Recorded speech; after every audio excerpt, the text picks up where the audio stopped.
So today we are going to discuss about the uniform distribution.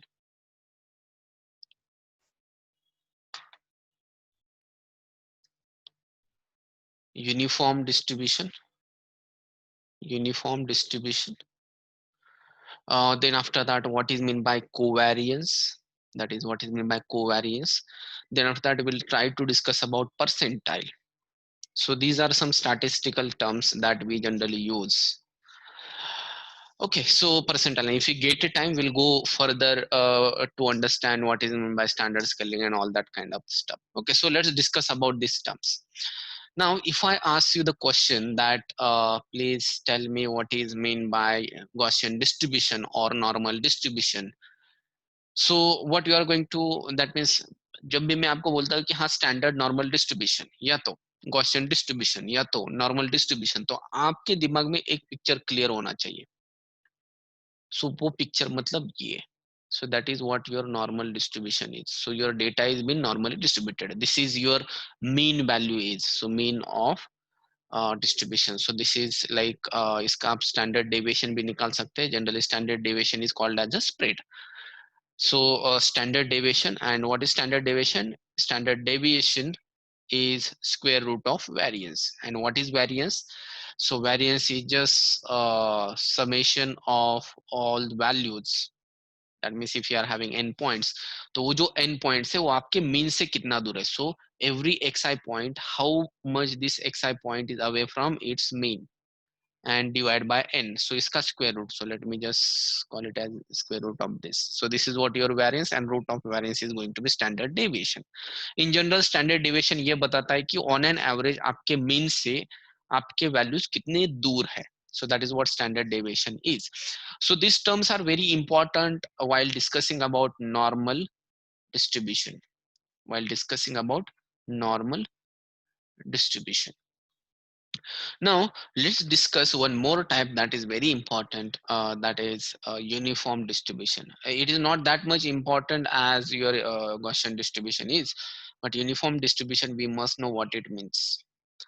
Now what is uniform distribution is? See, in normal distribution, can I say that the probability of getting mean value is going to be highest. So ये आपका probability होता है y axis पे. So this is the highest probability. Mean value का जो होता है ना, mean आने का जो probability वो सबसे high होता है. That is what normal distribution. अगर आपने outlier देखे, outlier मतलब extreme values, तो extreme value देखे तो उनका probability बहुत कम है. मतलब आउट ऑफ 100 आपके 10 मार्क्स आना, 0 मार्क्स आना, या तो आउट ऑफ 100 आपके 100 आउट ऑफ 100 आना. सो इनका प्रोबेबिलिटी बहुत कम होता है. ये जो आउट ऑफ मार्क्स आने का प्रोबेबिलिटी बहुत कम होता है. सो we are having variation in the probability. तो ये जो probability curve होता है ना, this is going to be your probability curve again. So इसको हम probability भी बोल सकते हैं. So this is just going to represent us the probabilities. तो जो सबसे कम मार्क्स मिलने वाले स्टूडेंट है उनका प्रोबेबिलिटी भी कम होता है, सबसे ज्यादा मार्क्स मिलने वाले स्टूडेंट है उनका प्रोबेबिलिटी भी कम होता है. अराउंड मीन मतलब एक 50 to 60 मार्क्स मिलने वाले स्टूडेंट, सो इनका इनका जो प्रोबेबिलिटी है वो सबसे ज्यादा होता है. You can just C over here. That is what normal distribution is. But अभी ऐसा है कि यहाँ पे प्रोबेबिलिटीज में चेंज है, लेकिन अभी ऐसा कुछ डेटा है हमारे पास. फॉर एग्जाम्पल मार्क्स का डेटा, मार्क्स. तो इसमें ऐसा कुछ डेटा है हमारे पास कि जो भी मार्क्स है, लेट्स कंसीडर हमारे पास 0 मार्क्स वाले स्टूडेंट, 10 मार्क्स वाले, 20 मार्क्स वाले, 30 मार्क्स वाले, 40 मार्क्स वाले, 50 मार्क्स वाले, लाइक वाइज स्टिल 100 मार्क्स वाले. तो हमारे पास टोटल फॉर एग्जाम्पल 50 स्टूडेंट्स है. 50 में से 5 स्टूडेंट 0 मार्क्स पे है. So that is 5 count, 1 2 3 4 and 5. 5 student 10 marks के ऊपर है, 5 स्टूडेंट 20 पे है, 5 स्टूडेंट 30 पे है, 5 स्टूडेंट 40 पे है, 5 स्टूडेंट 50 पे है. Like wise same probability for everything, and 5 student 10 पे. मतलब इनका जो प्रोबेबिलिटी, इनका अगर आप डिस्ट्रीब्यूशन देखो तो 0 के भी 5 है, 10 के भी 5 है, मतलब this is going to be your distribution. So this kind of distribution is called as uniform distribution, where if I ask you question, what is probability of getting marks 40? तो अगर मैंने आपको ये प्रोबेबिलिटी अगर पूछा, तो that probability same as probability of getting marks 0, that is same as probability of getting marks 20, that is same as probability of getting marks 100 likewise. तो इसका मतलब हर एक जो भी आपके पास नंबर है, डिस्क्रीट नंबर, उनका प्रोबेबिलिटी जो है ये अराउंड सेम होता है, that is what we called as uniform distribution. तो नॉर्मल डिस्ट्रीब्यूशन में कैसे होता है कि जीरो होने वाले लोग बहुत कम होते हैं, 10 वाले भी कम। बाद में अगर आप 40-50 पे जाओगे तो इसके स्टूडेंट्स बढ़ जाते हैं, प्रोबेबिलिटी बढ़ जाते हैं। उसके बाद में जैसे आप 100 तक जाओगे वैसे प्रोबेबिलिटी फिर से कम होती जाती है। This is what the probability for uniform sorry normal distribution. This is for normal distribution and this is for your uniform distribution. So basically in real life scenarios uniform distribution का अगर example मैंने आपको बोल दिया तो वैसे तो uniform distribution का एग्जांपल रियल एग्जांपल में तो बहुत कम होते हैं, लेकिन ऐसा कोई भी एग्जांपल आप कंसीडर करो जिसमें जो प्रोबेबिलिटी हो इक्वल होता है। फॉर एग्जांपल फेयर डाइस हम लेते हैं, फेयर डाइस, ठीक है। सो इन fair dice that is 1 is written on the face, 2 is written on the face, 3 is written on the face, then 4 is written on the face, then 5 is written on the face, and then 6 is written on the face. So if I ask you what is probability of getting 1 on the face, if I ask you what is probability of getting 2 on the face,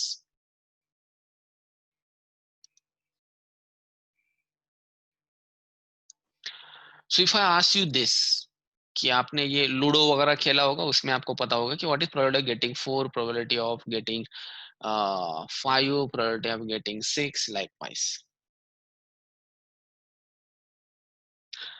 क्या होगा probability? Probability of getting 1 over here for a fair dice, basic probability 7th standard. Yes, very good, that is 1 by 6. What about this? Probability of getting 6 is what? Probability of getting 1 is 1 by 6. What is probability of getting 6? Same, that is same, that is true. So यहाँ पे जो है ये dice fair है, तो इसका मतलब कोई भी ले लो, आपको प्रोबेबिलिटी जो आएगा इसका सेम है। That is what uniform distribution is, that is what uniform distribution is. आप बोलोगे एग्जाम्पल आपने सर बताया कि उसमें डाइस का एग्जाम्पल था जिसमें हमें जो डिस्ट्रीब्यूशन मिल रहा था वो कुछ तो नॉर्मल डिस्ट्रीब्यूशन मिल रहा था। वो एग्जाम्पल मैं आपको बताता हूँ, वो एग्जाम्पल था if we just roll this dice or if you just roll 2 dice at a time, तो उनका जो फेस पे जो आएगा, फॉर एग्जांपल पहले डाइस में 1 आया फेस में, दूसरे डाइस में फेस पे 3 आया, तो दोनों का टोटल जो है ये 4 है। तो उसका प्रोबेबिलिटी अगर आपने डिस्ट्रीब्यूशन देखा, उन टोटल का probability distribution, that is going to be normal distribution. I think यहाँ पे वो होगा example.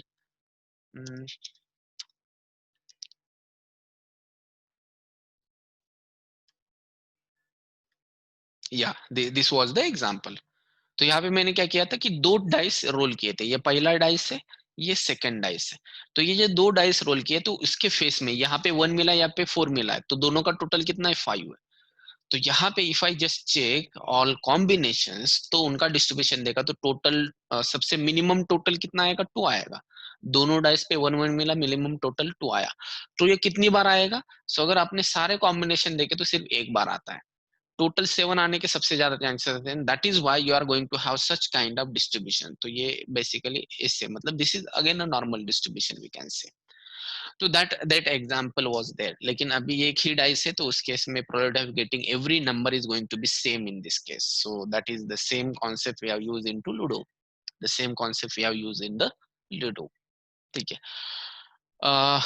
As a homework, I can just give you example. ये वाला गेम भी आपने देखा होगा, I don't know what is it is called. So ये ऐसे 4 कॉइन जैसे होते हैं आपके पास, उसका उसको 2 फेसेस होते हैं, एक एक व्हाइट फेस होता है, एक ब्लैक फेस फेस होता है। White face and black face and black face. तो यहाँ पे सिचुएशन ऐसी होती है कि अगर ऑल ब्लैक है, ऑल ब्लैक, अगर ये 4 जो कॉइन्स है उनको अगर मैं एट ए टाइम टॉस करता हूँ, तो अगर ऑल ब्लैक फेसेस आते हैं तो it is going to be counted as 8। अगर ऑल व्हाइट आते हैं, ऑल व्हाइट, तो it is going to be 4. ठीक है. So ultimately number of white faces is going to be your output. मतलब अगर एक ही व्हाइट है ऊपर, एक व्हाइट है, तो it is going to be 1. 2 white है तो that is going to be 2. 3 white है फेसेस, चार में से, तो it is going to be 3. 4 white spaces है तो that is going to be 4. And 0 white spaces मतलब सारे ब्लैक, तो it in that case it is going to be 8. It is going to be 8. Now if I ask you in this particular example, if I ask you what is the probability of getting score 1, what is probability of getting score 2, what is probability of getting score 3, and what is probability of getting score 4, and what is probability of getting score 8. So that is as a homework for you. Is this uniform distribution? सिर्फ S and no आप बता सकते हो, इसको solve करो घर पे बाद में, लेकिन फिलहाल आप ये सिर्फ बताओ कि इनका यूनिफॉर्म डिस्ट्रीब्यूशन होगा क्या for this example.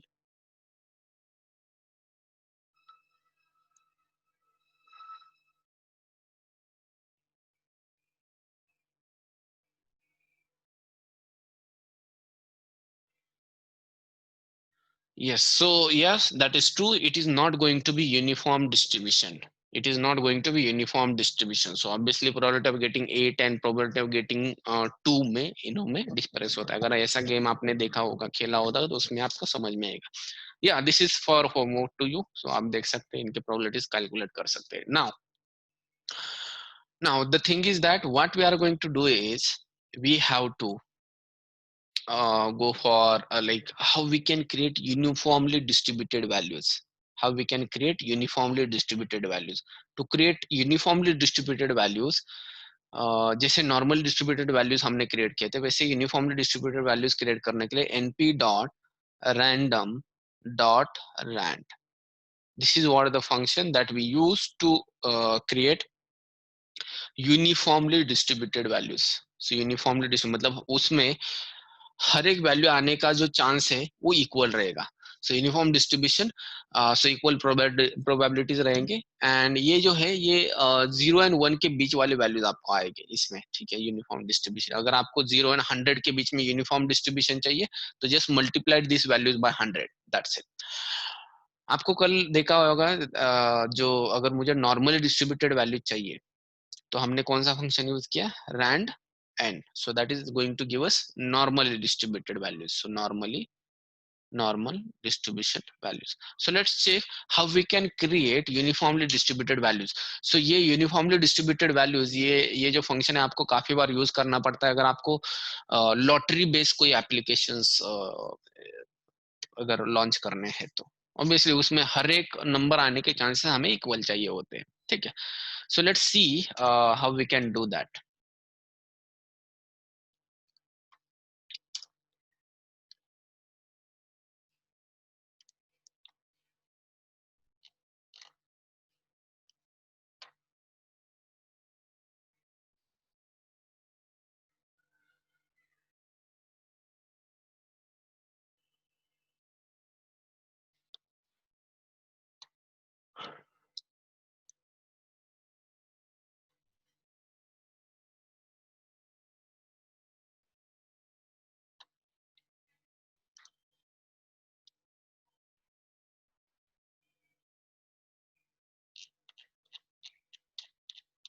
So what I will do, I will just create some array of some values. A is equal to np dot random dot rand.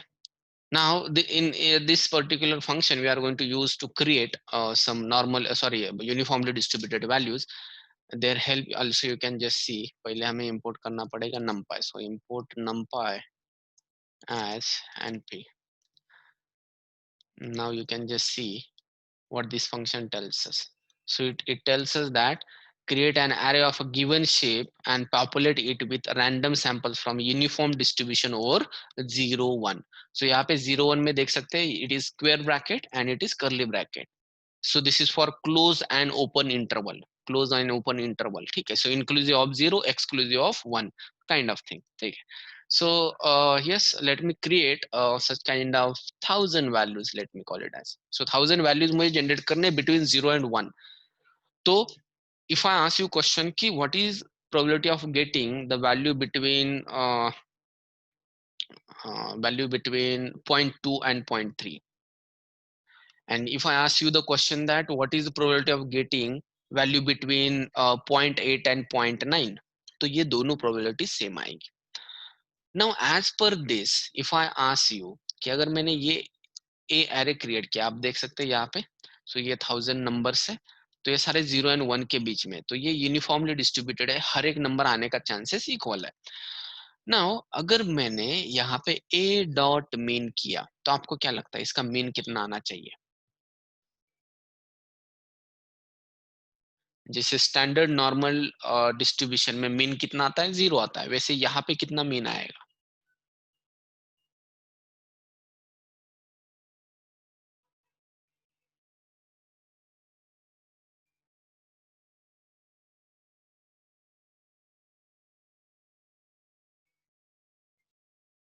कितना आएगा प्रोबेबिलिटी, सॉरी कितना आएगा mean?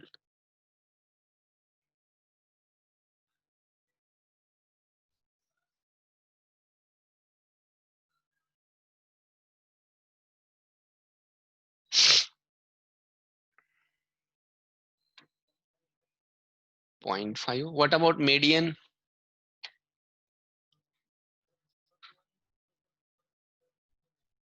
Okay, so let me just explain you what it means. See, if your distribution is uniform, so let's consider your distributed values are on 0 and 1 scale. So 0, 0.1, 0.2, so ऐसे values है यहाँ पे 0.9 तक. तो if I just see सबके probability same है around, तो ये मैं एग्जैक्टली लाइन क्यों नहीं निकाल रहा हूँ? Because these are some real values, discrete values, so इसलिए ये कम ज्यादा हो सकता है, लेकिन around line we are having. जैसे वहां पे कैसे बेल शेप कर होता है ना, वैसे यहाँ पे लाइन होता है. Now this is what equal probability we are going to have for each and every distribution. Now ये जो वैल्यूज है 0 to 1 के बीच में, सो इसका मतलब ये अगर आपने देखा तो एरिया अंडर कर, तो आप देख सकते हैं this is just going to be quite like your rectangle. तो व्हाट इज मीन, मतलब अगर ये सेम वैल्यूज है सारे, तो उनका मीन कहाँ पे आएगा? बीच में ही आएगा mean. And there median is also going to be in between. Median means what? अगर इसको हम कट करेंगे तो लेफ्ट साइड का एरिया एंड राइट साइड का एरिया सेम होना चाहिए. That is what it mean over here also. ठीक है.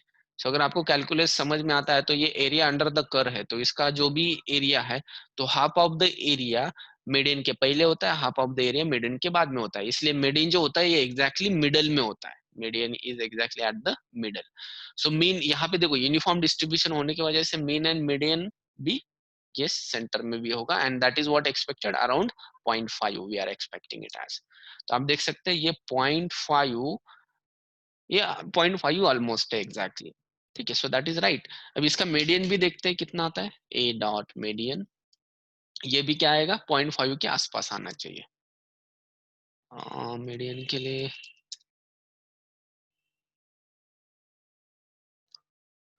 मीडियन ओके, एनपी डॉट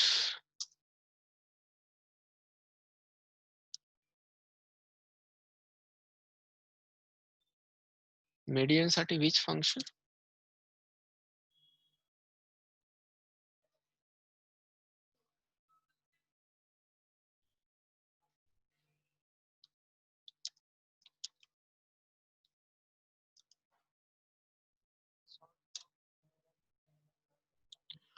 हा ते तर आहेच, पण बेसिकली एक इनबिल्ट फंक्शन पाहिजे numpy dot median. Let me check. If I use np dot median असा आहे का? हाँ बराबर. So np dot median of a, let's से.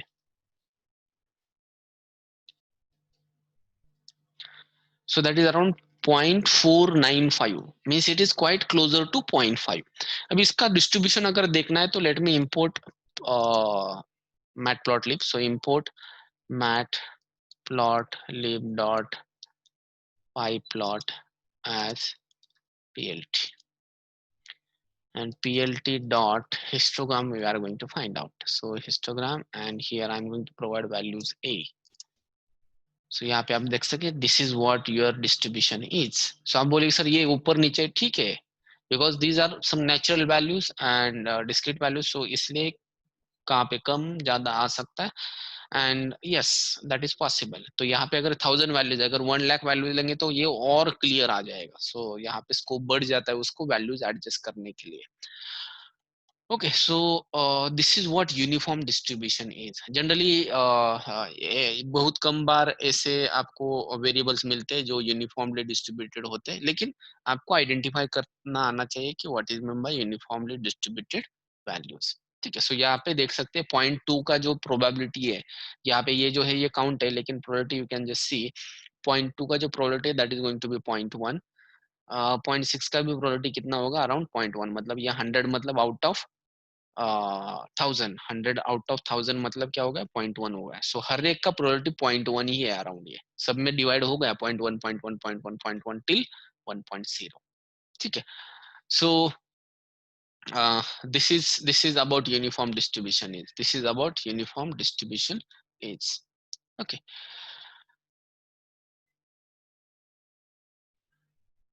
Sorry, so let us discuss about now covariance. Let's discuss about covariance. So before starting discussion about covariance, let me tell you again, revise you what is meant by variance is. I have shared yesterday's video on the YouTube. Okay, so ये अगर किसी को समझ में नहीं आया होगा तो आपको आया होगा नोटिफिकेशन। सो कल का वीडियो आपको YouTube पे देखने के लिए मिल जाएगा। सो कोवेरियंस, सो कोवेरियंस से पहले मैं आपको बताता हूँ कि what is variance is. So if you are having X variable, that mean जिसमें बहुत सारे वैल्यूज है, 1000 values we are having around, let's say. So what is variance of x? So variance of x is equal to, yes, summation of I is equal to 1 to, for example, n values we are having. So what we do, we just find the difference between xi, matlab ith value, minus mean of your x values, so x mean इनका squared, so that is summation of squared values. So ये जो variance होता है ना, that is only for single variable. This is only for single variable. Variance जो होता है ना, ये सिंगल वेरिएबल के लिए होता है। स्टैंडर्ड डेविएशन, सो ये जो स्टैंडर्ड डेविएशन होता है ना, वो भी सिंगल वेरिएबल के लिए होता है। सो अगर आपको एक वेरिएबल को एनालाइज करना है, if you want to just analyse a single variable, we are going to use variance and standard deviation for that purpose. Again, we are having many other concepts, like we are having percentiles concept, kind of concept we are having for that. So इसको बोलते हैं univariate analysis. These are used for univariate analysis. This is used for univariate analysis. Now univariate मतलब यहाँ पे for single variable. Let me call it as single variable. तो आपके पास x एक single variable है, उसका analysis आप कर रहे हो. So that is what univariate analysis is. But अगर आपके पास दो variables है x and y, and आपको find out करना है, analysis करना है what is the relationship between x and y. तो ये अगर आपको करना है, तो अगर दो वेरिएबल्स के बीच में आपको एनालिसिस करना है, तो that is called as bivariate analysis.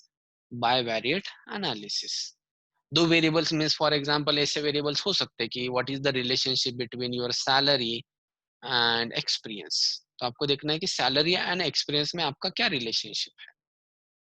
अभी आप बोलोगे रिलेशन मतलब कैसे चेक कैसे करेंगे, that is one mathematical term we are having, and that is defined using covariance. That is going to be defined using covariance.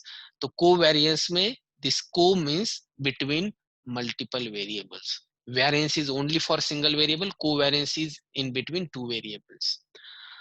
So this covariance, how we are going to calculate? So how we define covariance is, so covariance between your variable x and variable y is equal to, because covariance क्या होता है, bivariate होता है, दो variables के बीच में होता है। So the relationship between or the covariance between x and y is going to be defined like same thing, जैसे यहाँ पे होता है वैसे ही होता है, सिर्फ यस अगर देखो अभी यहाँ पे आपके पास कॉलम्स है, like x column is experience and y column is salary. तो एक्सपीरियंस में अगर आपके पास 100 पॉइंट्स है, तो सैलरी में भी कितने पॉइंट्स होने चाहिए, कितने वैल्यूज होने चाहिए, 100 होने चाहिए। सो ये सेम होता है। so इसलिए मैं क्या करूंगा, from I is equal to 1 till 100, मतलब अगर ये 100 है तो, otherwise let me call it as n. So for n points, this is going to be your first point, this is going to be your second point. So for n points, we are going to find out this relationship, they like your xi value and xi में से हम minus करेंगे x mean को. So this is the term for your x variable. Same term I am going to find out for y variable also. So y minus y mean. Y minus y mean. So yeah, this is just going to be your variance, and इसको हम divide किससे करेंगे? So let me just divide this by n. ठीक है. So ये बन गया आपका covariance. So ये बन गया आपका covariance. तो इसमें सिर्फ हमने क्या किया? Let me just ask you one more question. If I do find out covariance between x and x only. So same he column के बीच में मैंने covariance, मुझे relationship देखना है between the same variables x comma x. Then what it is going to be then? तो मैं क्या करूंगा? ये जो y है इसके बजाय मैं रख दूंगा x. So what this formula is going to be? Summation of I is equal to 1 to n, that is xi minus x mean. And what about y? Your y is also x. So यहाँ पे y के बजाय मैं x लिखता हूँ, x minus x mean divided by n. So can I say that these both terms are same? So that is just going to be squared terms. So I is equal to 1 to n, and that is just xi minus x mean, and that square and divide by n, let me call it as. So what is this? This is ultimately your, can I say that it is variance of x? It is variance of x. So this is how, what is difference between covariance and variance. अगर आपने same variable के बीच में covariance देखा तो that is just going to be same like your variance. That is just going to be same like your variance. लेकिन अगर आपको two variables के बीच में अगर relationship देखना है तो you have to use covariance like this. So x and y के बीच में relationship. Now as this is what the formula for that is. Let me call it is let me tell you what is mean by the relationship between two variables. What is mean by relationship between two variables? What is relationship between two variables? What it means? So let me tell you, for example, we are having two variables like x में consider करता हूँ, it is your experience, and y में consider करता हूँ, it is going to be your salary. तो यहाँ पे relationship means what? हमें देखना है कि ये जो एक्सपीरियंस एंड सैलरी है, so is your salary means what? Y variable. Is your Y variable, that means salary, is directly proportional to experience? Means what? Direct proportion. Proportion अगर आपको याद है तो 10th standard 9th standard proportion. सो इसका मतलब क्या? Salary is in proportion with experience. मतलब अगर एक्सपीरियंस बढ़ाएंगे तो सैलरी बढ़ाएंगे क्या? ऐसा कुछ रिलेशनशिप है क्या? तो ये एज अ रियलिस्टिक एग्जांपल हमें पता है कि एक्सपीरियंस जैसे बढ़ता है वैसे सैलरी बढ़ता है, लेकिन ये दो कॉलम्स ऐसे है कि कुछ तो फार्मेसी डेटाबेस से कुछ तो दो कॉलम्स है, हमें पता नहीं उन कॉलम्स का मीनिंग क्या है. तो उस केस में कैसे चेक करेंगे कि is this two columns are correlated? So इसको हम बोलते हैं directly proportional in mathematics. Directly proportional. Directly proportional. And and ये जो डायरेक्ट प्रोपोर्शनल को हम स्टैटिस्टिक्स में बोलते positively correlated. Positively correlated. Positively correlated. so that is what the thing is. What is another way for that? So let's consider आपका जो salary है, आपका जो सैलरी है, that is inversely proportional to, अभी किसके इनवर्स प्रोपोर्शन में आप इसको कर दोगे? फॉर एग्जांपल ऐसे मैंने बोला कि that is inversely proportional to your age. What it means? इसका मतलब है कि अगर आपका एज ज्यादा होगा तो आपको कम सैलरी मिलेगा, आपका एज कम है तो आपको ज्यादा सैलरी मिलेगा.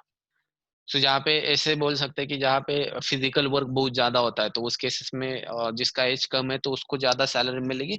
जैसे आपका एज बढ़ता जाएगा वैसे आपका सैलरी कम होता जाएगा, बिकॉज आप काम कम करोगे, हेवी वर्क है तो this is called as inversely proportional. This is called as inversely proportional in mathematics. And in statistics we call it as negatively correlated. Negatively correlated. अभी ये कोरिलेटेड मींस व्हाट, उसको ये एक टर्म होता है, mathematical calculated value होता है, same like your covariance. तो कोरिलेटेड मतलब ये रिलेशन में है, ये पॉजिटिव रिलेशन में है, ये निगेटिव रिलेशन में है, लेकिन कुछ ना कुछ तो रिलेशनशिप है, in between them there is some relationship. If you remember, अगर आपको याद है, तो मैथमेटिक्स में हम इसको कैसे करते हैं, इसका next step, so salary is equal to, अभी देखो ये प्रोपोर्शन का साइन है, तो इसको हम कैसे करते हैं, salary is equal to K times experience, k times experience. So what this k means is here, so k is going to be a constant, and what this constant is, basically if you just plot salary and experience, अगर मैंने ऐसे salary and experience plot किए, salary sorry experience is over here, and अगर मैंने यहाँ पे salary लिखा, तो what is this k is, this k is going to be slope of your relationship। जैसे एक्सपीरियंस बढ़ेगा वैसे सैलरी बढ़ रहा है, सो ये जो भी लाइन है, जो भी लाइन है इसको बोलते हैं कोरिलेशन लाइन, एंड इस लाइन का बेसिकली आप बोलोगे ये रिग्रेशन भी है, दैट्स ओके, नो इश्यूज, लेकिन इसका जो स्लोप होता है that is going to be your K value, that is going to be your K value. So ये मैथमेटिक्स में इसको ऐसे लिखते हैं, salary is equal to K times 1/h, it might be anything. So दोनों का प्रोडक्ट के टाइम्स होता है, my it is just like, आप मैथमेटिकली इसको कैसे देखते हैं। सो ये तो सिर्फ थ्योरेटिकल है कि how whether your experience and salary is going to be correlated और नॉट, ठीक है। तो अगर मेरे पास एक्सपीरियंस के कुछ वैल्यूज अवेलेबल है, सैलरी के कुछ वैल्यूज अवेलेबल है, तो what I will do, I will just find out their covariance. अभी ये जो कोवेरियंस होता है ना, ये covariance, let me find out covariance between your experience and salary, let's say experience and salary, and अगर ये जो वैल्यू है, ये कोवेरियंस वैल्यू जो है, ये जो कोवेरियंस वैल्यू है, ये आपका आ गया for example something positive value, ऐसे कुछ तो आ गया, समथिंग पॉजिटिव 5000 लेट्स से, तो इसका मतलब क्या होता है, या तो एल्स अगर ये आता है आपका निगेटिव 2000 लेट्स से, इसका मतलब क्या होता है, या तो आपका ये वैल्यू आता है 0, इसका मतलब क्या होता है। सो ये तीन पॉसिबिलिटी, क्योंकि मैंने ये तीन पॉसिबिलिटी क्यों बोला है, आइदर डायरेक्टली प्रोपोर्शनल मतलब पॉजिटिवली कोरिलेटेड, मतलब कोरिलेशन का वैल्यू पॉजिटिव आएगा, या तो निगेटिव आएगा, या तो जीरो, जीरो वाला मैंने यहाँ पे लिखा नहीं because we can not write that over here. So या सो ये तीन वैल्यूज है कोवेरियंस के रिलेटेड। सो अगर आपका कोवेरियंस पॉजिटिव है, तो इसका मतलब क्या है कि your value of salary is going to be increase with experience, that is what positive correlation is, जिसको बोलेंगे हम पॉजिटिव कोरिलेशन, मतलब positive relationship between experience and salary. तो इस पॉजिटिव का मतलब है, देखो ये 5000 का वैसे तो ज्यादा मीनिंग नहीं है कुछ, ठीक है, कोवेरियंस में, लेकिन ये positive sign is going to be help us, going to be very important for us. So ये जो पॉजिटिव है ना इसका मतलब है कि जैसे आपका एक्सपीरियंस बढ़ेगा वैसे सैलरी बढ़ेगा, that is direct correlation. Negative का मतलब ये है कि जैसे आपका एक्सपीरियंस बढ़ेगा वैसे सैलरी कम होगा, या तो जैसे सैलरी कम होगा वैसे एक्सपीरियंस बढ़ेगा, काइंड ऑफ थिंग, मतलब ये inversely proportional. So that is going to be negative relationship, we can say that is going to be relationship, negative relation। And अगर ये प्लस माइनस छोड़ो, ये जीरो ही है कोरिलेशन, अगर आपका सॉरी कोवेरियंस, अगर कोवेरियंस जीरो ही है तो इसको हम बोलेंगे नो कोरिलेशन, मतलब ये एक्सपीरियंस एंड सैलरी इनका कुछ भी लेना देना नहीं है। अब बोले ऐसे कैसे, सी इसके लिए मैं एग्जांपल लेता हूँ, आपने आईडी कॉलम देखा होगा, ID employ ID and salary, देखो सैलरी एंड आईडी में कुछ रिलेशनशिप होता है क्या, एम्प्लॉय आईडी एंड सैलरी में, आपका सैलरी आपका आईडी के बेसिस पे डिपेंड होता है क्या, नहीं, नो रिलेशनशिप। इसका मतलब उस केस में आपका जो कोवेरियंस है ये जीरो के क्लोज होना चाहिए, जीरो के क्लोज होना चाहिए। एंड अगर बहुत हाईली कोरिलेटेड है, मतलब आपका सैलरी बहुत ज्यादा डिपेंड है आईडी पे, तो आपका कोवेरियंस मैक्सिमम होना चाहिए। अभी मैक्सिमम मतलब 5000 होना चाहिए, 10,000 होना चाहिए, 1 लाख होना चाहिए, 20 लाख होना चाहिए, कितना होना चाहिए, that depends on this two variable, there is no standard कि हाँ ये 1 ही होना चाहिए, 1 इज मैक्सिमम वैल्यू, या तो 10 इज मैक्सिमम, ऐसा कुछ भी नहीं है कोवेरियंस में। तो ये डिपेंड होता है ये जो दो वेरिएबल्स है इनके बेस, लेकिन मुझे क्या करना है, इनके बीच में कितना स्ट्रॉन्ग रिलेशनशिप है ये मुझे कैलकुलेट करना है on the scale of 0 and 1। 0 and 1 के बीच में, मतलब 0 मतलब नॉट कोरिलेटेड, 1 मतलब highly correlated. So let me tell you, जो रिलेशनशिप है between two variables, so between relationship between x and y, let me call it as. तो ये जो x and y में तीन या तो multiple options we can have, so they are having very high high positive relationship, high positive relationship.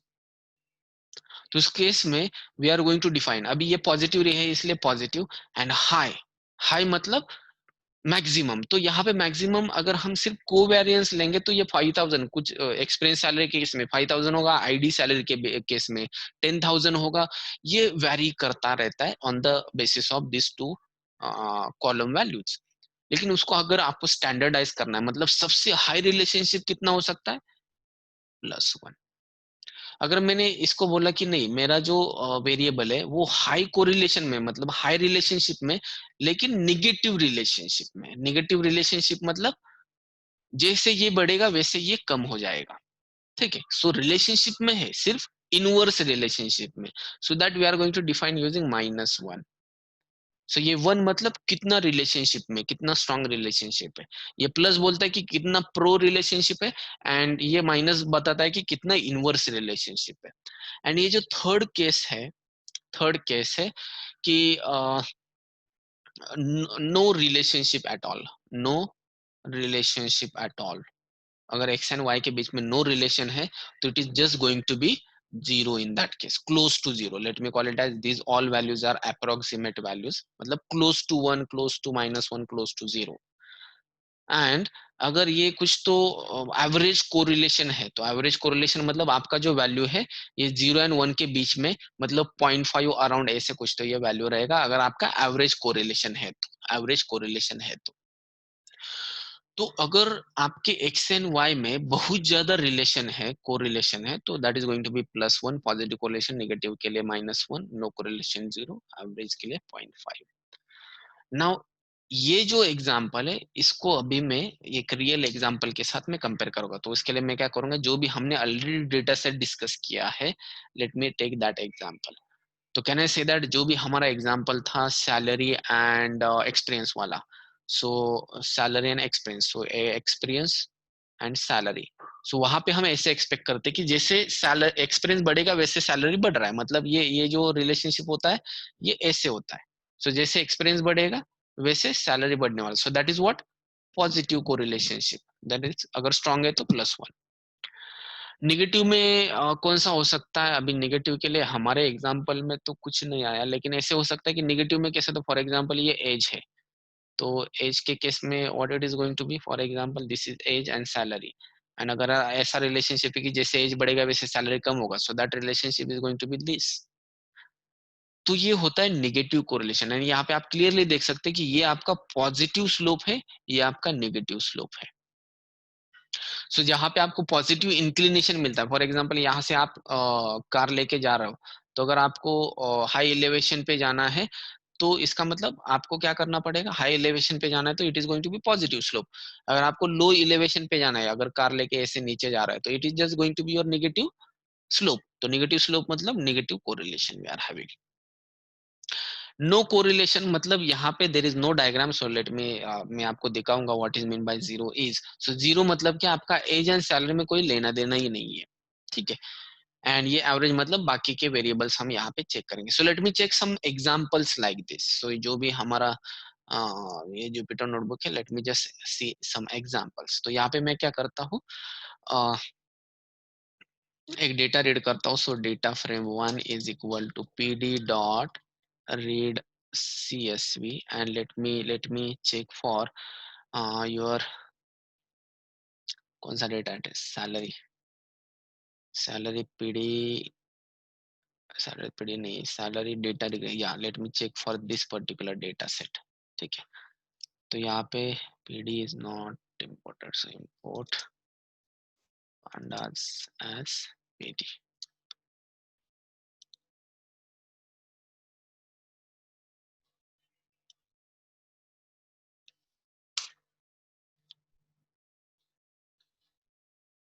So it is been done.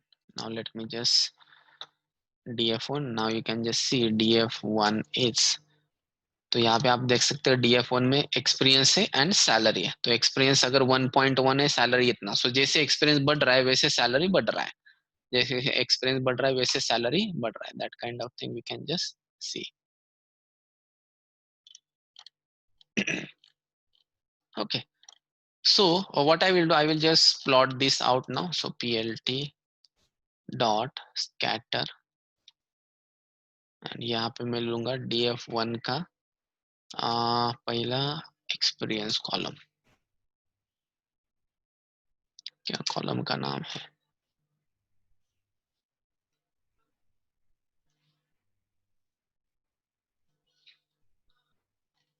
The name of years experience and salary. So I think we have used this data in regression. So x axis पे experience लिया मैंने, y axis पे let me take as salary.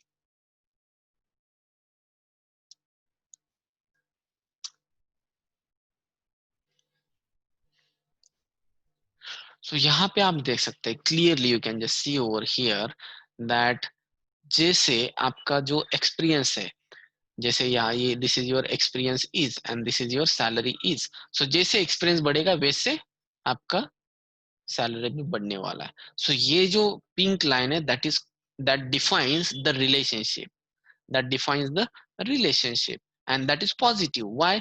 अगर ये ऐसा होता, उल्टा होता, so that is going to be your negative relationship. लेकिन अभी तो फिलहाल इस केस में क्या है, that is positive relationship we are having. So this is positive relationship. अभी आप बोलोगे कितना स्ट्रॉन्ग रिलेशनशिप है, ये कैसे देखेंगे सर? देखो पॉजिटिव में ये तो पता चला कि पॉजिटिव है, मतलब डायरेक्ट प्रोपोर्शन में, मतलब डायरेक्टली प्रोपोर्शनल है, डायरेक्टली प्रोपोर्शनल है. लेकिन यहाँ पे इसका मैग्नीट्यूड कितना, मतलब कितना कोरिलेटेड है, how much it is been correlated. तो ये निकालने के लिए we are going to use formula. लेकिन लेट मी टेल यू, अगर ये जो ब्लू वाले पॉइंट्स है ना, ये अगर सारे पॉइंट आपके एक लाइन पे होते हैं, अगर ये सारे पॉइंट्स आपके एक लाइन पे है, तो इन that case can I say that आपका जो सैलरी है ये 100% डिपेंड है आपके एक्सपीरियंस पे. मतलब अगर आपका एक्सपीरियंस आपको पता है, तो उस केस में आप एग्जैक्टली बता सकते हैं what is your salary is. कैसे बता सकते हैं? Salary just going to be, इसका अगर स्लोप मैंने एम बोला, तो जो भी आपको एक्सपीरियंस का सैलरी निकालना है तो that you can just put here. तो एम इनटू एक्सपीरियंस जो भी आप बता दो एंड प्लस सी. तो ये रिलेशनशिप आपको डायरेक्ट सैलरी देगा. कब? अगर आपके सारे पॉइंट्स एक लाइन पे है तो. आप बोलोगे ठीक है ना सर, थोड़ा सा इधर उधर है. देखो यहाँ पे प्रॉब्लम क्या है कि इफ आई आस्क क्वेरी कि ये जो एक्सपीरियंस है, इस एक्सपीरियंस के लिए मुझे सैलरी बताओ, तो यहाँ पे आप देख सकते हैं for this experience we are having this point as well as this point. तो इस केस में बेसिकली कौन सा वैल्यू आना चाहिए? तो ये अगर आपने ये लीनियर रिग्रेशन का लाइन है, तो जहां पे लाइन क्रॉस होता है वो वाला वैल्यू आपको मिलने वाला है. तो इसका मतलब एग्जैक्ट नहीं मिलेगा. अगर सारे पॉइंट एक लाइन पे नहीं तो एग्जैक्ट नहीं मिलेगा, थोड़ा सा इधर इधर होगा.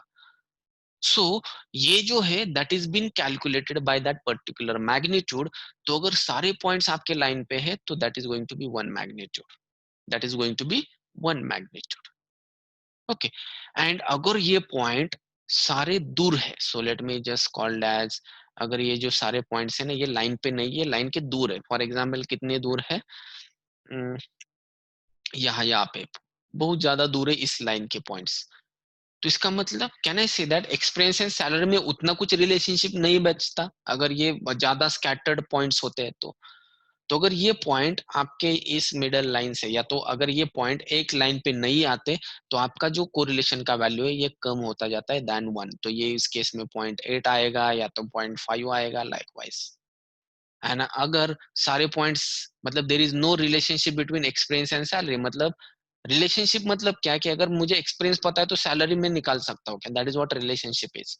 तो ये अगर सारे पॉइंट आपके ऐसे स्कैटर्ड है, तो कैन आई से दैट कि अगर कोई भी एक्सपीरियंस आप ले लो, उस पे काफी सारे सैलरीज के वैल्यू आपके पास अवेलेबल, तो you can not calculate salary in that case. तो वहां पे मैं बोलूंगा your your correlation is going to be zero in that case, your correlation is going to be zero in that case. On the other hand, अगर आपके ये जो points है ये ऐसे डिस्ट्रीब्यूटेड है, तो उस केस में कहना है से दैट जैसे एक्सपीरियंस बढ़ रहा है वैसे सैलरी कम होता जा रहा है। एंड ये अगर सारे पॉइंट्स एक लाइन पे है तो कहने से दैट ये जो है ये नेगेटिव कोरिलेशन में है, एंड सारे पॉइंट लाइन पे है तो that is negative one correlation we are having. So that is what it is negative correlation is. That is what negative correlation is. ठीक है. So what is correlation means how strongly, how much y is dependent on x. तो अगर positively dependent है तो यहाँ पे positive आएगा, negatively dependent है तो यहाँ पे नेगेटिव आएगा. सो दैट इज मतलब ये भी डिपेंडेंसी है, ये भी डिपेंडेंसी, दोनों केस में हम कैलकुलेट कर सकते हैं बिकॉज सिर्फ मतलब ये लाइन लाइन ये पॉजिटिव स्लोप होता है, इस केस में स्लोप नेगेटिव होता है, लेकिन लाइन तो बनता है, इसलिए आप यहाँ पे सैलरी दोनों केस में निकाल सकते हैं. So the -1 is also good for you and +1 is also good for you. So इसमें कोई डिफरेंस नहीं है, दोनों ठीक है हमारे लिए. सिर्फ साइन बताते हैं कि ये डायरेक्ट प्रोपोर्शन में है कि नेगेटिव प्रोपोर्शन में. ठीक है. So let me take some examples. So ये जो वन कैलकुलेट किया ना, वो कैलकुलेट कैसे करते, लेट मी टेल यू. ये कैसे कैलकुलेट करेंगे, लेट मी टेल यू. तो it is same like your covariance. सिर्फ कोवेरियंस में चीज क्या है कि कोवेरियंस में चीज क्या है कि कोवेरियंस में आपका जो ये वैल्यू मिलता है कोवेरियंस में, ये there is no limit for positive and negative values. तो ये 5000 10,000 11,000, बिकॉज देखो ना ये फॉर्मूला देखो आप, कोवेरियंस का फॉर्मूला देखो, देर इज नो लिमिट. जैसे एक्स एंड वाई के वैल्यूज जितने बड़े होंगे उतना आपका कोवेरियंस बड़ा होगा, बड़ा छोटा होगा. Now for that purpose what I am going to do is कि इसको अगर 0 एंड 1 के स्केल, सॉरी -1 एंड +1 के स्केल पे अगर लाना है मुझे कोवेरियंस को, सो ये जो कोवेरियंस है इसको मुझे लाना है -1 टू +1 के स्केल में. बेसिकली कोवेरियंस कितना होता है, नेगेटिव में -इंफिनिटी से लेकर पॉजिटिव में +इंफिनिटी तक होता है. So that is what the problem with covariance is. So what I am going to do, I am going to find some value, उसको मैं बोलूंगा correlation. That value I am going to call it as a correlation, and that is also called as coefficient of correlation, coefficient of correlation. And coefficient of correlation between x and y, how we define it as, we just define it as it is the covariance. पहले इसका covariance निकालो x and y का, and after calculating covariance we are just going to divide them by standard deviation of x into standard deviation of y. Standard deviation of X and standard deviation of Y. अब इससे होता क्या है, अगर आपके x के value बहुत बढ़िया है, बड़े बड़े वैल्यूज है, तो उसका स्टैंडर्ड डेविएशन भी बड़ा आता है. अगर y के वैल्यू छोटे हैं तो y का स्टैंडर्ड डेविएशन भी छोटा है. एंड दैट इज व्हाई ये जो फंक्शन है, जो भी आपका कोरिलेशन का फंक्शन है, उसका डोमेन बन जाता है -1 टू +1 के बीच में. इसका डोमेन बन जाता है -1 टू +1 के बीच में. And this particular formula is called as coefficient of correlation. Specifically it is formula of Pearson's coefficient of correlation. It is called as Pearson's coefficient of correlation. There are other technique also to find out the correlation, but it is the widely used technique that we are going to use in our projects as well. So this is Pearson's coefficient of correlation. And ये जो value होता है अभी ये -1 and +1 के बीच में आएगा. अभी ये -1 एंड +1 के बीच में आएगा. ठीक है. सो +1 एंड -1 के बीच में. So let me take some examples. तो मैं एक दो चार एग्जांपल लेता हूँ. Let me take some examples and इसमें आप बताओगे कि कोरिलेशन अराउंड कितना आएगा. You are going to tell me. So let me find out. Let me take first plot that is A. तो ए में we are having x variable and y variable that are related like this. So this is your x variable and this is y variable, and here x and y are like related like this. So let me just, so these are values between x and y. ठीक है. Let me take another example that is b. तो b में जो values है x and y के बीच में, so this is your x column, this is your y column. इसमें जो वैल्यूज है that are related like this.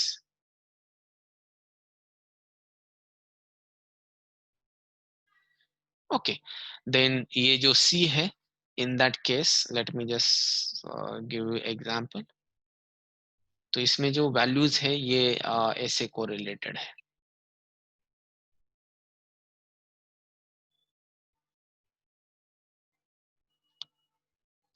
let me just.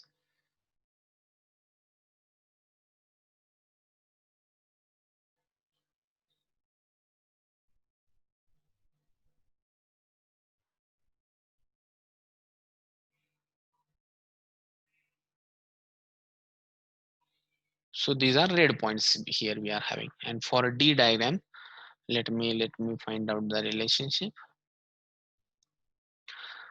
That is,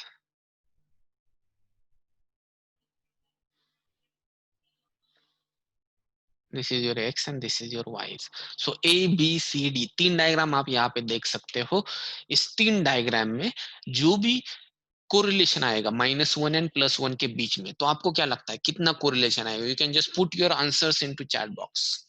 ये जो चार है, ये चारों के लिए जो you have to tell me approximate answer. ऐसे नहीं कि आपको एग्जैक्ट आंसर चाहिए, अप्रोक्सीमेट आंसर, क्लोज आंसर, -1 के क्लोज, +1 के क्लोज, 0 के क्लोज, ऐसा कुछ.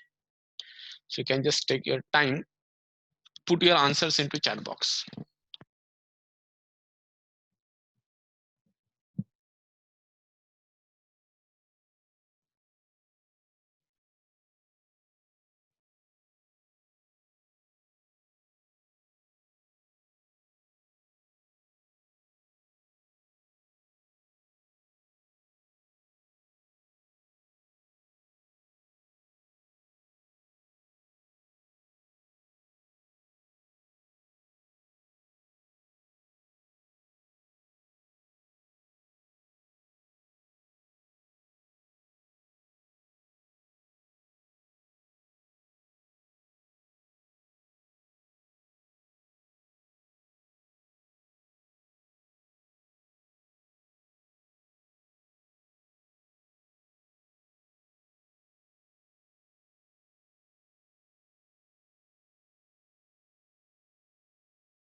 Okay, quite interesting answers I'm getting over here. Okay, so let's go here. Correlation एक ही ध्यान में रखना. कोरिलेशन मतलब क्या? कोरिलेशन आपको बताता है कि अगर आपके पास x का वैल्यू है तो आप y का वैल्यू कितना एक्यूरेटली निकाल पाओगे. That is what correlation is. ठीक है, ये ध्यान में रखो. अभी मुझे बताओ, अगर मुझे ये जो x एंड y, इसमें आप देख सकते हैं this is going to be a relationship, right? तो यहाँ पे ये निगेटिव स्लोप है, इसलिए माइनस आएगा. और दूसरी बात, दूसरा क्वेश्चन आप खुद से ये पूछो कि अगर आपके पास x का वैल्यू है तो y का वैल्यू आप उतना प्रॉपरली या तो एक्यूरेटली निकाल सकते हैं क्या? तो अगर ये सारे पॉइंट्स एकदम बराबर आपके लाइन पे होते, अगर ये सारे पॉइंट्स एग्जैक्टली लाइन पे होते, तो इसका मतलब एग्जैक्टली जैसे x का वैल्यू है, फॉर एग्जांपल सारे पॉइंट लाइन पे, तो एक्यूरेट आप y का वैल्यू निकाल सकते हैं. दैट इज व्हाई उस केस में ये 1 आता. लेकिन अभी तो पॉइंट, ये जो पॉइंट्स है, ये रेड लाइन से थोड़ा इधर उधर है, थोड़ा सा ही, ज्यादा नहीं है, इसलिए मैं इसको बोलूंगा क्लोज टू -1. क्लोज टू -1, ये जो है रिलेशनशिप. अभी इस केस में, अभी आप बोलोगे सर ये जो है इसका रिलेशनशिप ऐसे आएगा. No, my first question is that ये जो भी लाइन है ये पॉजिटिव व्हाट वी कैन से कि स्लोप है कि निगेटिव स्लोप है. तो ये पॉजिटिव स्लोप है, मतलब कैसे? जैसे एक्स का वैल्यू बढ़ेगा वैसे वाई का वैल्यू बढ़ेगा. So, पहली बात तो ये पॉजिटिव है कोरिलेशन. दूसरी बात, अब ये स्लोप का एंड आपका कोरिलेशन का जो कोएफिशिएंट आता है, इसका कुछ लेना देना नहीं होता, ये सिर्फ साइन निकालने के लिए। दूसरा क्वेश्चन आपको ये पूछना है, पहला क्वेश्चन पूछा आपने कि इसका स्लोप प्लस है कि माइनस है, ठीक है। दूसरा क्वेश्चन आपको ये पूछना है कि अगर मैंने आपको एक्स का वैल्यू दिया कोई भी, तो उस एक्स के वैल्यू के हिसाब से आप वाई का वैल्यू निकाल सकते हो क्या? तो ये एक्यूरेटली तब आएगा जब सारे पॉइंट इस लाइन पे है, लेकिन ये पॉइंट्स जरा थोड़े से इधर उधर है, ज्यादा भी नहीं है, सिर्फ थोड़े से इधर उधर है। So if you do that, तो ये हम बोल सकते हैं कि it is also close to one, क्योंकि ये ठीक है, ये ऑलमोस्ट हम जितना एक्स का वैल्यू दिया है उतना ऑलमोस्ट वाई का वैल्यू हम निकाल सकते हैं एक्यूरेटली, क्योंकि ये बहुत क्लोज है इस लाइन के। यहाँ पे आप बोलोगे sir in C case yes we are having this line for correlation, this points are close to line. तो पहला क्वेश्चन है कि ये स्लोप प्लस है कि माइनस है, तो स्लोप है प्लस पॉजिटिव। दूसरा क्वेश्चन है कि ये जो अगर मैंने x वैल्यू लिया है ये y है, तो अगर मैंने x वैल्यू दिया आपको तो y वैल्यू आप निकाल सकते हो क्या? अगर मैंने x वैल्यू ये दिया तो can you calculate y value? So कितना एक्यूरेट निकाल सकते हैं? अगर सारे पॉइंट लाइन पे है तो 100% एक्यूरेसी। लाइन ये जो पॉइंट है थोड़ा सा इधर उधर है, तो इसका मतलब close to one I must say, close to one I must say. आप बोलोगे सर ये सी एंड डी एग्जैक्टली के, सॉरी सी एंड डी ये एग्जैक्टली सेम कैसे? देखो दोनों में स्लोप पॉजिटिव है, इसलिए पॉजिटिव का तो सवाल ही नहीं, पॉजिटिव होने चाहिए दोनों। आप बोलोगे दोनों में वन कैसे? देखो इस वन का मतलब है कि अगर आपको x का वैल्यू पता है तो y का वैल्यू आप निकाल सकते हो, इस केस में भी निकाल सकते हो, इस केस में भी निकाल सकते हो। कितना accurately? Close to one, close to one. सारे पॉइंट लाइन पे है यहाँ पे, तो ये भी एग्जैक्ट वन हो जाएगा। यहाँ पे भी अगर सारे पॉइंट लाइन पे है तो it is going to be also one, close exactly one. अभी इस केस में कैन आई से दैट ये लाइन कैसे निकालू? मैं ऐसे निकालू, ऐसे निकालू, ऐसे निकाले, quite confusing we are having. Let's consider if you are having this line, तो ये ठीक है, ये थोड़ा सा पॉजिटिवली तो दिख रहा है, लेकिन ये पॉइंट तो बहुत ही दूर है, मतलब it it it is like we are quite confusing कि ये लाइन एग्जैक्टली कैसे होगा। सो इसका मतलब there is no relationship between X and Y. तो यहाँ पे प्रॉब्लम ये है कि ठीक है ये पॉजिटिव तो हमने बोल दिया, लेकिन अगर हमने देखा कि अगर मेरे पास कोई एक्स का वैल्यू है तो can we calculate Y's value? अगर मेरे पास एक्स वैल्यू, फॉर एग्जांपल अगर मैंने इसका क्वेश्चन पूछा कि for this X value calculate Y value, तो वाई वैल्यू यहाँ पे बताए, यहाँ पे बताए, यहाँ पे बताना चाहिए, यहाँ पे बताना चाहिए कि यहाँ पे बताना चाहिए, बिकॉज ये सारे पॉइंट्स है आपके पास अवेलेबल। यहाँ पे भी पॉइंट है, यहाँ पे भी पॉइंट है for the same X value. तो there is very less correlation, and इसके लिए मैं बोलूंगा क्लोज टू जीरो। पॉजिटिव हो नेगेटिव हो फर्क नहीं पड़ता अगर जीरो है तो it is close to zero. तो your answer must be minus, close to minus one, close to plus one, close to plus one, close to zero. तो यहाँ पे आप क्रॉस चेक कर सकते हैं आपके आंसर्स, ठीक है। तो ये जो मैग्नीट्यूड होता है ना, ये इसके स्लोप का एंड मैग्नीट्यूड कोई लेना नहीं। मैग्नीट्यूड का सिंपली ये मतलब है कि आपका y का वैल्यू आप x के बेसिस पे निकाल सकते हैं कि नहीं निकाल सकते। सो this is about it. Now I am going to give you some more examples also. So let me give you example as this A example I am going to give you. So here I am just going to give you data like this. So यहाँ पे जो data है, ये जो data है, it is just like this. So this is your axis, this is your y is, and this is how your data distributed. Then we are having this f, and here we are having x and y, and the points are distributed like this. So let me tell you that this is just horizontal distribution, this is just vertical distribution we are having here. Then let me take this example. In G example, I am just going to, yeah,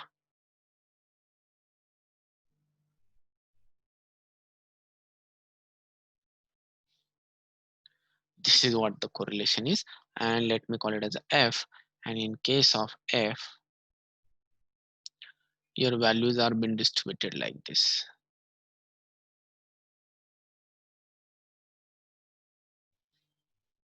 So this is your x's, this is your y's.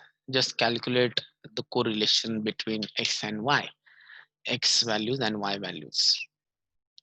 दो questions आपको खुद को पूछने,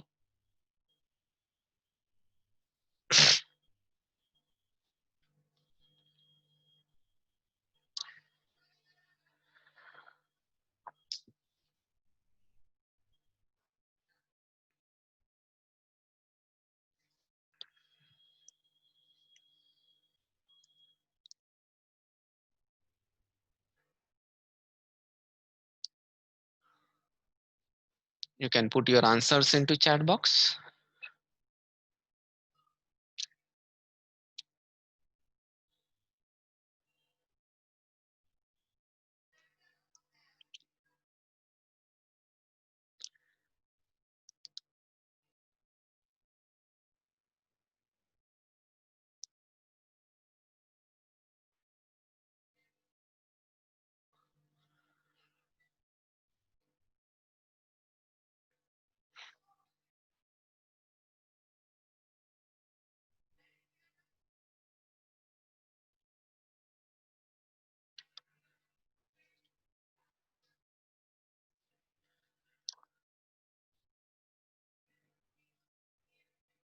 If you want, you can just apply that formulas, coefficient of correlation वाला formula. मैं इसको आपको execute करके भी दिखाने वाला हूँ, so don't worry about that also.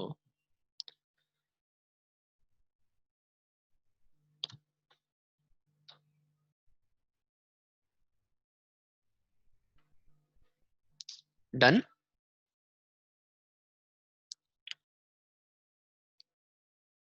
Okay, so let me explain you what it is. अभी यहाँ पे पहली बात इसका slope, let me consider slope is positive. दूसरी बात, दूसरा क्वेश्चन कि can I calculate y value on the basis of x value. तो यहाँ पे अगर मैंने x का वैल्यू ये पूछा आपको, तो यहाँ पे y का वैल्यू एग्जैक्टली होगा क्या है, बिकॉज ये जो भी आपका रिलेशनशिप है ना, ये आपका एग्जैक्टली वर्टिकल है. It is exactly vertical. It is exactly vertical. So इसका मतलब ये जो भी आपका y वैल्यू है, ये x के ऊपर डिपेंडेंट नहीं, ये कांस्टेंट है y का वैल्यू आपका. सॉरी, x का वैल्यू कांस्टेंट है, y मतलब x को सिर्फ आपका लेट्स कंसीडर ये 10 है, तो x 10 है, y का वैल्यू तो कुछ भी हो सकता है, ये भी हो सकता है, ये भी हो सकता है, ये भी हो सकता है, ये भी हो सकता है, ये भी हो सकता है, कुछ भी हो सकता है for x is equal to 10. इसका मतलब there is no any relationship, so it is zero, so ultimately it is close to zero. यहाँ पे देखो, सो ये हॉरिजॉन्टल है, तो horizontal let me call it as also positive slope. ये positive नहीं, ये जीरो स्लोप है.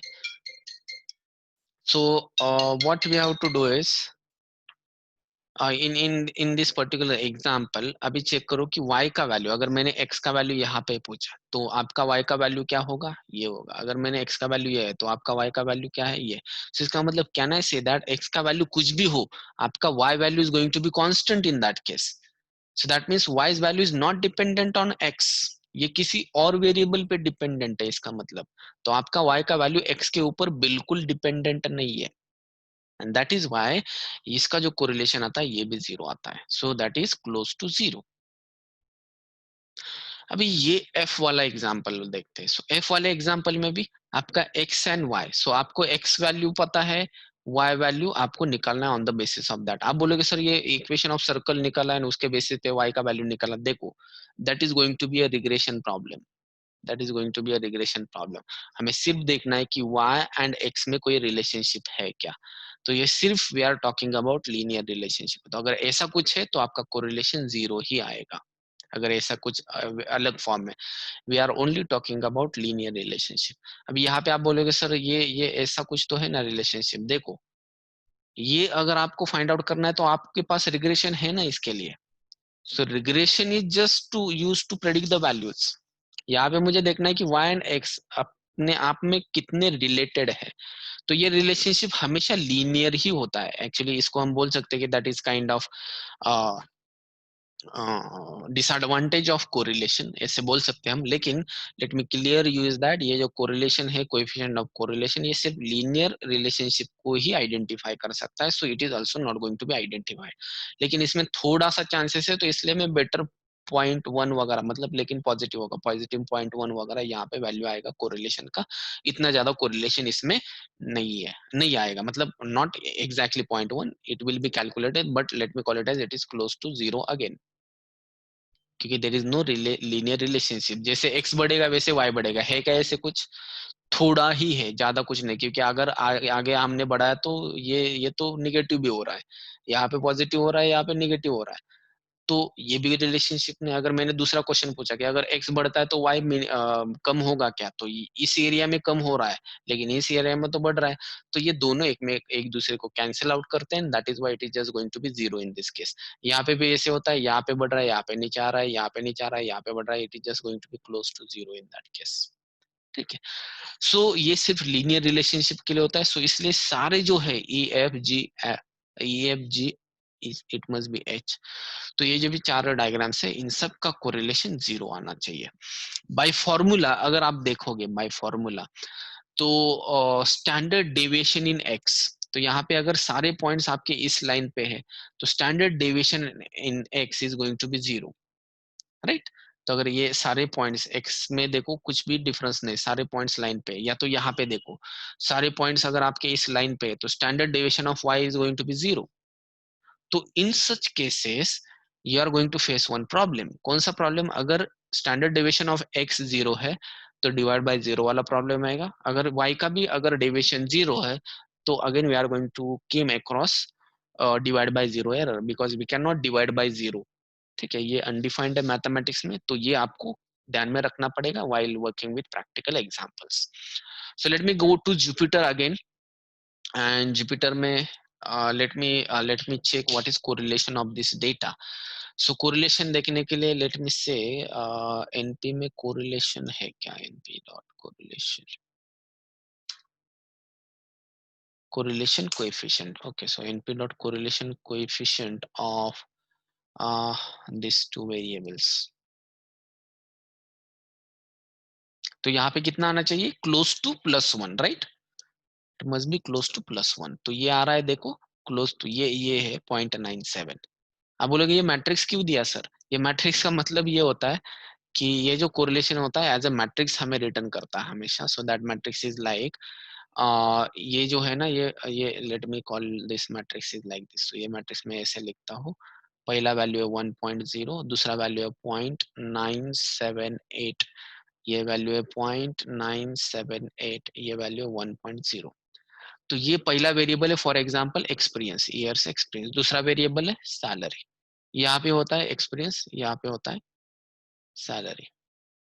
तो एक्सपीरियंस एंड एक्सपीरियंस उसी कॉलम का उसी कॉलम के साथ what is the relationship, what is the coefficient. तो एक्सपीरियंस एक्सपीरियंस अगर आपने ऐसे प्लॉट किया, ये एक्सपीरियंस, एक्स एक्सिस पे भी एक्सपीरियंस, तो अगर यहाँ पे 10 है तो यहाँ पे भी 10 आएगा, इन बिटवीन यहाँ पे 11 है तो यहाँ पे भी 11 आएगा लाइक वाइज। तो इसका मतलब can I say that linear line we are going to have, कोई भी दो कॉलम्स को उसी कॉलम के अगर से अगर प्रिंट करेंगे तो it is always going to have angle with 45 degree, line with 45 degree angle with X axis. तो इसलिए ये वन ही आएगा। सैलरी का सैलरी के साथ देखो वन ही आ रहा है, लेकिन एक्सपीरियंस का सैलरी साथ या तो सैलरी का एक्सपीरियंस के साथ दोनों सेम है वैसे तो, सो दैट इज व्हाट 0.978, इसका मतलब क्लोज टू वन। सो ये जो रिलेशनशिप है ना that is close to one. तो क्लोज टू वन मतलब ये बताता है कि ये जो आपका एक्सपीरियंस सॉरी सैलरी है ये एक्सपीरियंस के ऊपर डिपेंडेंट है। तो ये बहुत इंपॉर्टेंट है। आप अभी ये जो कोरिलेशन जहाँ पे यूज करेंगे या कहाँ पे यूज करना है वो तो देखेंगे बाद में प्रोजेक्ट में, लेकिन ये आपको बताता है कि अगर आपके पास काफी सारे कॉलम्स है, salary is your Y column, लेकिन एक्सपीरियंस है, क्वालिफिकेशन है, देन उसके बाद में अचीवमेंट्स है, तो काफी सारे कॉलम्स है, आईडी है। तो इसमें से कौन से कॉलम्स इंपॉर्टेंट है कौन से इंपॉर्टेंट नहीं है विद रिस्पेक्ट टू सैलरी, क्योंकि salary is your Y variable. तो सैलरी कैलकुलेट करने के लिए एक्सपीरियंस इंपॉर्टेंट है क्या? है इंपॉर्टेंट, क्योंकि उसका बढ़िया कोरिलेशन है। क्वालिफिकेशन इंपॉर्टेंस है क्या? तो क्वालिफिकेशन का सैलरी के साथ कोरिलेशन देखेंगे, अगर वो भी क्लोज टू प्लस वन या तो क्लोज टू माइनस वन है तो इसको भी ले लेंगे। अचीवमेंट को देखेंगे, लेकिन अचीवमेंट में हमें ऐसे पता चले कि ये जो कोरिलेशन है that is just going to be close to 0.0, तो उस केस में अचीवमेंट को नहीं लेंगे। आईडी, आईडी का भी जो भी कोरिलेशन है ये जीरो ही आएगा क्लोज टू जीरो, तो इसको भी नहीं लेंगे। So only two columns we are going to use to predict value of salary. आप बोलोगे सर चारों को ले लूंगा, क्या प्रॉब्लम प्रॉब्लम है?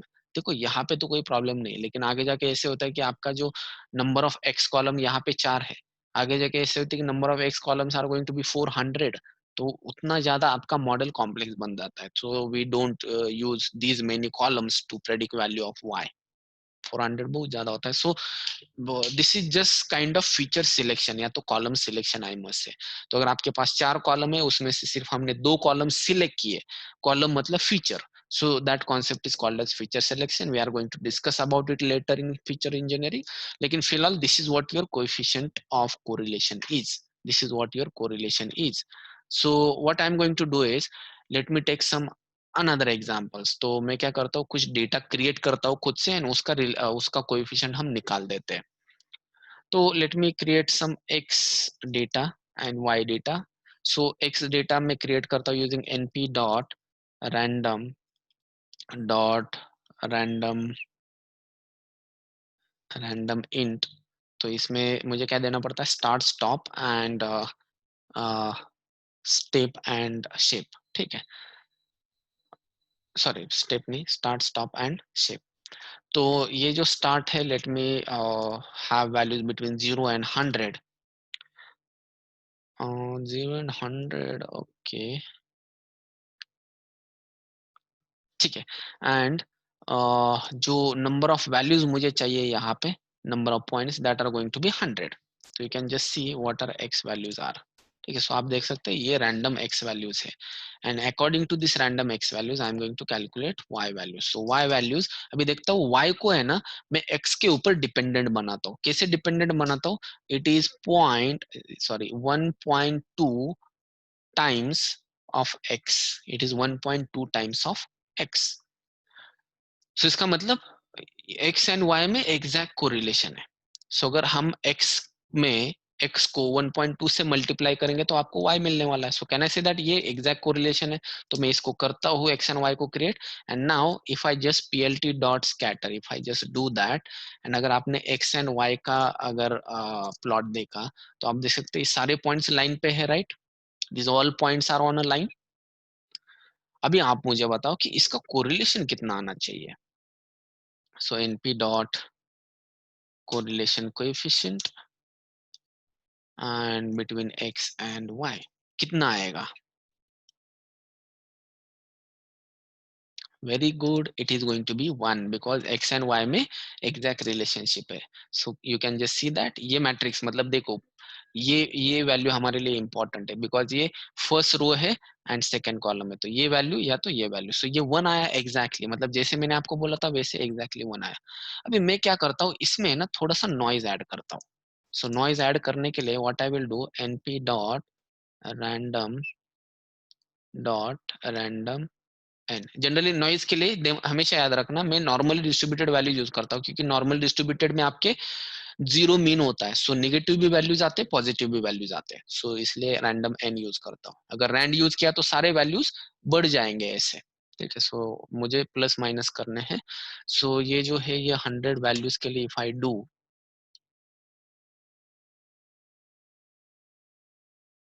So let me just see how it looks like. तो देख सकते हैं आप थोड़ा सा इधर उधर हुए वैल्यूज, थोड़ा सा इधर उधर है, एक लाइन पे नहीं है. लेकिन कैन आई से दैट अभी यहाँ पे कोरिलेशन 1 एग्जैक्टली नहीं आएगा, ये क्या आएगा 0.99 समथिंग आएगा. You can just see the 0.99. क्यों कम हुआ, क्योंकि मैंने थोड़ा सा यहाँ पे एरर ऐड दिया. और ज्यादा मैं अगर इसमें नॉइज डालता हूँ, so let me multiply it by 5, let me call it as. तो अगर ये देख सकते हैं आप अभी ज्यादा नॉइज है, ज्यादा नॉइज है, लेकिन can I say that still it is close to 1, right. क्योंकि रिलेशनशिप है पॉजिटिव रिलेशनशिप. सो आप देख सकते हैं still it is close to, sorry ये किया क्या एग्जीक्यूट, हाँ it is close to 1, still it is close to 1. Now what I will do, इसको मैं निगेटिवली कोरिलेट करता हूँ, मतलब x बढ़ेगा तो y कम होने वाला है. सो इसके लिए मैं क्या करता हूँ, यहाँ पे जो है ना ये माइनस साइन देता हूँ. It is all about mathematics, आप कैसे भी खेल सकते हो इसके साथ. So if I just build that relationship, आप देख सकते हैं अभी एक नेगेटिव रिलेशनशिप है. तो इसका मतलब इसका कोएफिशिएंट कितना आएगा, अभी कोरिलेशन कितना आएगा इसके बीच में, एक्स एंड वाई के बीच में.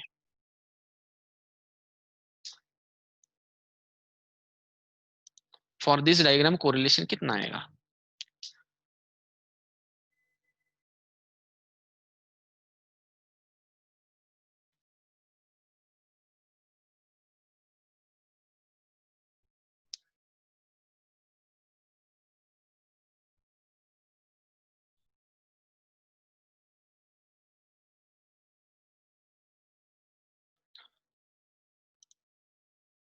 इसका कोरिलेशन आएगा -1, क्लोज टू -1.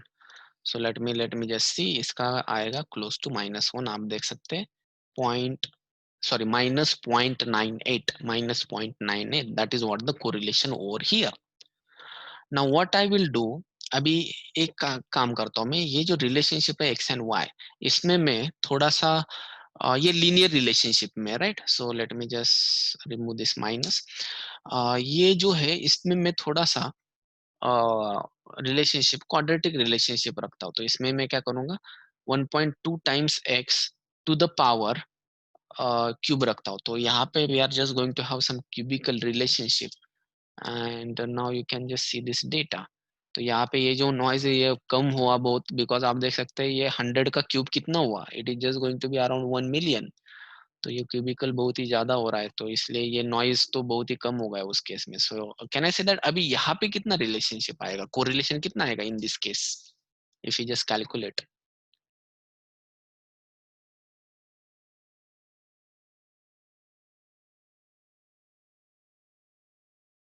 देखो यहाँ पे इसको ऐसे कंसिडर किया जाएगा कि this is going to be a line, so line के थोड़ा बहुत इधर उधर पॉइंट है, तो ये भी अराउंड क्लोज टू वन आएगा। लेकिन ये देखो वन तो नहीं आएगा, नॉट बिकॉज ऑफ दैट, लेकिन क्लोज टू वन भी नहीं, ये कम आएगा। Not not close to one, it is not going to be close to one. तो ये हम कैलकुलेट करते हैं, सो इट इज 0.9। सो आप देख सकते हैं 0.9 it is also close to one, लेकिन क्योंकि यहाँ पे उतना ज्यादा नहीं है, ये अगर आपने एक लाइन यहाँ पे ड्रॉ किया है एक लाइन, तो उस एक लाइन के हिसाब से it is just going to be, अगर एक लाइन आपने यहाँ पे ड्रॉ किया तो आप देख सकते हैं इस लाइन के हिसाब से ये उतने ज्यादा दूर नहीं है पॉइंट्स। ठीक है, सो मुझे कॉम्प्लिकेट रिलेशनशिप बिल्ड करना पड़ेगा उसके लिए। सो जस्ट लेकिन आप एनालाइज कर सकते हो। So this is how your values are going to be. ठीक है, तो ये 0 to 100 बहुत ही ज्यादा हो रहा है, लेकिन अगर आपने यहाँ पे क्यूबिकल इक्वेशन बढ़ा दी तो it is again going to be very complicated. तो ये जो है ये मैं 0 to 10 के बीच में,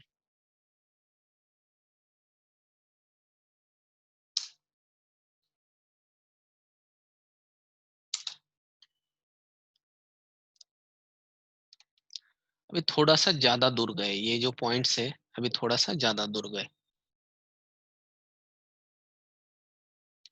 ठीक है, तो अभी इनका कोरिलेशन 0.9 से भी कम आएगा, सो 0.8 आ गया देखो अभी। अभी थोड़ा सा क्योंकि ये थोड़े से स्कैटर्ड है। एंड अगर मैंने एक्स एंड वाई, अगर मैंने ऐसे लिया, let me just make it as comment, अगर मैंने y को भी रैंडम लिया, so y is also same thing, np dot random, let me take some 100 values. ये 100 को मैंने 10 किया था क्योंकि टू द पावर में 5 ले रहा था, तो बहुत बड़ा नंबर बन जाता। तो ये भी 0 to 100 के बीच में some random values we are having, and let me just plot the values। अभी मुझे बताओ इसमें कितना कोरिलेशन आएगा, अभी इसमें कितना कोरिलेशन आएगा।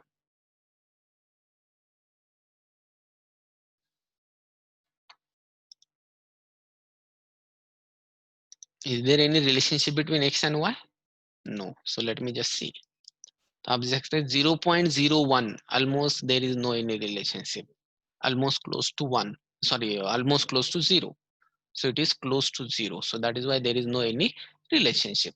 अभी और एक आपको मुझे एग्जांपल बताना है, सो मैं क्या करता हूँ इसको कॉपी करता हूँ, यहाँ पे लिखता हूँ। ठीक है, so what I am going to do is, अभी ये जो x है, अभी ये जो y है, y I am just going to keep it as, y का वैल्यू मैं कांस्टेंट रखता हूँ, let me keep it as 10।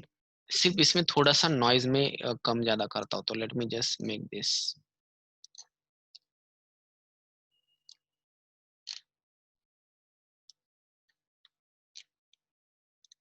Late me just display. कैसे आएगा ये, हॉरिजॉन्टल डिस्ट्रीब्यूशन राइट। ये 5 टाइम्स नहीं रे, ये 5 टाइम्स निकालना चाहिए ना। सो आप बोलोगे सर हॉरिजॉन्टल डिस्ट्रीब्यूशन कहाँ पे दिख रहा है। Let me call it as, ये देखो 0 से 100 तक यहाँ पे आ गया है, यहाँ पे देखो सिर्फ 0 से 13 तक ही गया है। सो इसका मतलब अगर मैंने इसको सेम स्केल पे लाया तो ये हॉरिजॉन्टली ऐसे दिखेगा, ये हॉरिजॉन्टली दिखेगा। ठीक है, सो ये जो है, ये अगर दोनों सेम स्केल देखो 0 to 100 आया, ये 0 to 13, तो ये देखो या तो मैं इसका और कम कर देता हूँ, let me call it as divide by 5 again, और बहुत कम कर देता हूँ, लेकिन आपको दिखते टाइम तो ऐसे ही दिखेगा। क्यों, क्योंकि ये जो देखो ये सारे वैल्यूज 10 के आसपास है। Let me just explain you one thing.